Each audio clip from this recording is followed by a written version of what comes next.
नमस्ते भैया बहनों। आज मैं पढ़ा रही हूँ आपको हिंदी वसंत का पाठ 10 कामचोर का शेष भाग। देखिए, आपको मैंने बताया था कामचोर। इसमें कुछ हमारे इसमें चुगताई लेखिका ने कुछ जो अमीर घर के बच्चे होते हैं या किसी तरह के बच्चे समझ लीजिए जो आलस से भरे निकम्मे होते हैं, आलस से भरे निकम्मे होते हैं जिन्हें बचपन से काम करने की आदत नहीं डाली गई, इससे वे आलसी निकम्मे हो गए। उनकी आदत को देखकर उनके माता पिता ने कोई डिसीजन लिया कि इनकी आदत सुधारनी पड़ेगी, इम्प्रूव करना पड़ेगा, तो हमें घर के नौकर निकाल देना चाहिए, इन्हें के काम बांट देना चाहिए। इनको पहले तो इनको ये भी कहा गया, लालच दिया गया कि अगर आप काम करोगे तो आपको तनख्वाह भी मिलेगी। इस लालच में सबके सब काम में लग गए। इस घर में बहुत सारे जने थे लोग। इसमें पहले पानी पीने गए, सबके सब एक सुराही मटके पे एक दूसरे के ऊपर धकेल दिया गया, एक दूसरे ऊपर गिर गए, सारा पानी लुढ़क के अपने कपड़े गिले हुए, काम बिगाड़ दिया। दूसरा काम था दरी दरी साफ करनी है। उन्होंने पूरे कमरे झाड़ दी, सारे कमरे डस्टबिन में कर दिया, गंदगी जम गई, काम बिगाड़ दिया। तीसरा था कि झाड़ू लगाएंगे। उसके बाद तो झाड़ू लेने गए, क्योंकि एक ही झाड़ू थी और सबने झाड़ू के अलग पूर्जे कर दिए, जिसके हाथ में चलो उससे झाड़ू लगाने रख गए। फिर इन्होंने सोचा कि झाड़ू लगाने के बाद पानी डाल दिया जाए। जहाँ पे डस्टिंग जमी थी उन्होंने सब फ्लोर पे साफ पानी डाल दिया, कीचड़ जम गया और कीचड़ से 2-3 बच्चे गिर भी गए, उनके कपड़े मैले हो गए। ठीक है बेटा, आगे दे। फिर उन्होंने देखा कि कुछ काम नहीं कर सकते, लास्ट का मुर्गी का देखते हैं। मुर्गी को सिर्फ दबड़े में दबड़े में जहाँ मुर्गी जाती है रात में, उनका होता है रहने का। और मुर्गी पकड़ते पकड़ते मुर्गा खीर रखी थी, खीर में उसने पंजा मारे, सारे खीर के दुपट्टे पर आ गई। नानी की साफ साफ नानी की बिल्कुल सफेद तो दूध जैसी चादर बिछी हुई थी, उस पर इसने मुर्गे अपने पाँव के छापे मार दिए, निशान। आगे देखिए, एक मुर्गी दाल की पतीली में छपाक मारकर भागी और सीधे जाकर मोरी में इस तेजी से फिसली कि सारी कीचड़ मौसी के मुंह पर पड़ी, जो बैठी हुई हाथ मुंह धो रही थी। इधर सारी मुर्गियां इधर सारी मुर्गियां बेनकेल होकर ऊँट बनी चारों तरफ दौड़ रही थी। बेनकेल होकर ऊँट बनी चारों ओर घूम रही थी, इधर से उधर फड़फड़ा रही थी। वो काबू में नहीं आ रही थी बिल्कुल भी, जो कि वो सोच रही थी काबू में आसानी से आ जाएगी। उन्हें काम बिल्कुल बेटा बहुत इजी लगा, जो कि इजी नहीं था। एक भी दड़बे में जाने को राजी ना थी। एक भी दड़बे, मुर्गी को रात में रखने की जगह होती पर दड़बे, एक भी दड़बे में जाने को तैयार ना थी। इधर किसी को सूझी कि जो भेड़ आई हुई है लगे तथा उन्हें भी दाना खिला दिया जाए। दिन भर की भूखी भेड़ दाने का सूप देखकर जो सब झपटी तो भागकर जाना कठिन हो गया। लड़सम पसंद तख्तों पर चढ़ गई। लड़सम पसंद तख्तों पे, इसका मतलब है जल्दी जल्दी। महंगी मतलब गोली के आकार का मल। भेड़ चाल मशहूर है, उनकी नजर तो बस दाने सूख पड़ती है। पलंगों फलांगती बर्तन लुढ़काती साथ साथ चढ़ गई।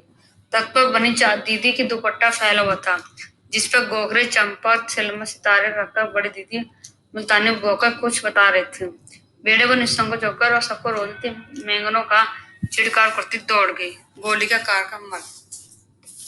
तख्त पर बनी दीदी का दुपट्टा फैला हुआ था, जिस पर गोखरे चंपा। जब तूफान गुजर चुका था, ऐसा लगा जर्मनी की सेना टैंक और बमबारों सहित उधर से छापा मारो गुजर गई। जहां जहां से सूख गुजरा, भेड़ शिकारी कुत्तों की तरह गंदे सूंघती हुई हमला करती गई। बम से मतलब बम गिराने वाले। सुबह छाजा अनाज साफ करने का पात्र। हज्जन माँ एक पलंग पर दुपट्टे से मुंह ढाक से सो रही थी। उन पर से जो भेड़ दौड़ी तो ना जाने सपने में किन महलों की सैर कर रही है। दुपट्टे मुझे मारा मारा चीखने लगे। इतने भेड़ सूप को भूलकर तरकारी की टोकरी पर टूट पड़ी। वह दालान में बैठी मटर की फालियां तोल तोल कर रसोइया को दे रही थी। वे अपनी तरकारी का बचाव करने लिए सीना तान कर बैठ गई। कभी भेड़ों को भी मारा होगा तो अच्छी तरह देखोगी, बस ऐसा लगता है कि रुई के तकिए को फूट रहे हो। भेड़ को चोट ही नहीं लगती, बिल्कुल भी समझ कर भी आप उससे मजाक कर रहे हैं। वे आपकी चढ़ बैठी। जरा सी देर में भेड़ों ने तरकारी छिलकों समेत पेट की कढ़ाई में झोंक दी। इधर ये परला मच्छी थी, इधर बच्चे की लापरवाही नहीं थी। लापरवाही मतलब सावधानी। इतनी बड़ी फौज थी जिसे रात तक खाना मिलने की धमकी मिल चुकी थी। वह 4 भैंसों का दूध दूल्हे पर जुट गए। दूल्ही बैथुली, बैथुली में बिना धुली गंदी। 8 हाथ 4 थनों पर पड़े भैंस एकदम चारों ओर जोड़कर उठी और बाल्टी को लात मारकर दूर खड़ी हुई। तय हुआ कि भैंस की अंगाड़ी पिछाड़ी बांध दी जाए और फिर काबू में लाकर दूध लिया जाए। तो बस झूले की रस्सी से उतारकर भैंसों के पैर बांध दिए। पिछले दो पैर चाचा की चारपाई के पाए में बांध अगले दो पैरों को बांधने की कोशिश जारी की। भैंस चौकन्नी हो गई, छूटकर जो भागी तो पहले चाचा को जी समझ गई, शायद कोई सपना देख गए। फिर जब चारपाई पानी के ड्रम के टकराई और पानी छलकर गिरा तो समझे कि आंधी तूफान फंसे।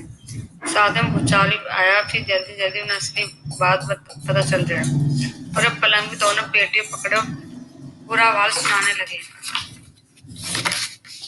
वे बड़ा मजा आ रहा था जब भैंसे भागी जा रही थी और पीछे चारपाई और उस पर बैठे हुए चाचा थे। वो एक भूल हो गई कि यानी बछड़ा तो खोला ही नहीं था, इधर तत्काल बछड़ा भी खोल दिया जाए। तीन निशाने पर बैठा और चिंता में व्याकुल होकर भैंस ने अपने खुरों को ब्रेक लगा दिया। बछड़ा तत्काल जुट गया। दूल्हे वाले गिलास कटोरे लेकर लपकी क्योंकि बाल्टी तो छपाक से गोबर में जा गिरी। बछड़ा फिर बागी हो गया।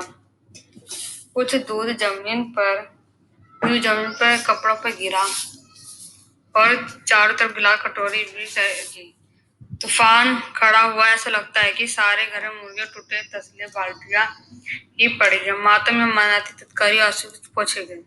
आगरा जाने के लिए सामान बांधने लगे। या तो बच्चा राज कायम कर ले या मुझे भी रख लो। अम्मा ने कह लिया तो बच्चा राज कायम कर ले या तो मैं अपने मायके चली। और अब्बा ने सबको कतार में लंबी लाइन खड़ा कर दिया। पूरी बटालियन का कोर्ट मार्शल कर दिया। अगर किसी बच्चे ने घर की किसी चीज को हाथ लगाया तो बस रात का खाना बन गया। ये जैसी करवट का शांति नहीं। हम लोगों ने नीचे कर लिया कि हम चाहे कुछ भी हो जाए हिलकर पानी भी नहीं पिएंगे। ये कह रहे हैं कि हम लोगों ने नीचे कर लिया कि अब कुछ भी पानी पिए। देखिए बेटा, इसमें कामचोर पार्ट में कोई बेटा आपका पार्ट यही खत्म होता है। ये समझाया गया है कि बच्चे कैसे काम से बचते हैं। अगर उन्हें शुरू से वक्त के साथ काम ना सिखाया जाए तो कितना नुकसान होता है। अब उन्होंने करना भी चाहा, उन्हें नहीं आता, लेकिन पैसे को लालच में कुछ काम भी करना चाहा तो सब उन्होंने बर्बाद कर दिया। उनसे नहीं हुआ, सारा काम बल्कि बिगाड़ दिया। तो अम्मा लास्ट में ये बोला है कि या तो बच्चा राज कायम करना, मतलब कि बच्चों को रख दे जारी। ठीक है बेटा, कल आपको प्रश्न उत्तर कराए जाएंगे। साथ ही शेष भाग कटित कॉपी में लिखे याद करें। धन्यवाद।